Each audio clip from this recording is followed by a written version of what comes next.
Sengiphinde yabuya futhi nenye video. Kule video namhlanje ngizobe ngikhuluma lapha nendaba yakhe uPutin.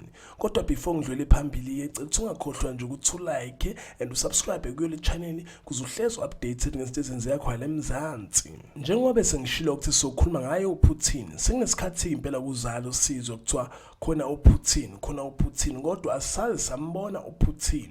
So namhlanje ngikuphathele indaba ezimnandi ngayo indaba yakhe uPutin ukuthi wazi ukuthi ubalo uPutin lokuhlezi ukukhulunywa ngayo lokuthiwa udangerous. Bagcine bevezile kumathize ukuthi uPutin uyena umthambisi isesheli sakhe ugabsile loqeda kufika khona kuzalo. Kuvelile ukuthi uzohlangana naye unjinji yena uPutin edumo ukuthi udangerous. Kodwa makuhamba isikhathi impela ke sobona ukuthi impela udangerous kodwa ugabsile uzobe ngazi ukuthi umthambisi uye uPutin lohlezi ukukhulunywa ngayo ukuthi udangerous.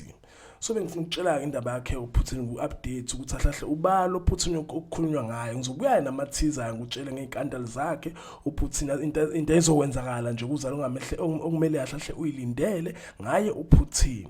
Bengifuna uku-update le video ecela ungakhohlwa ukuthi like ethi nje danke ngiyabonga.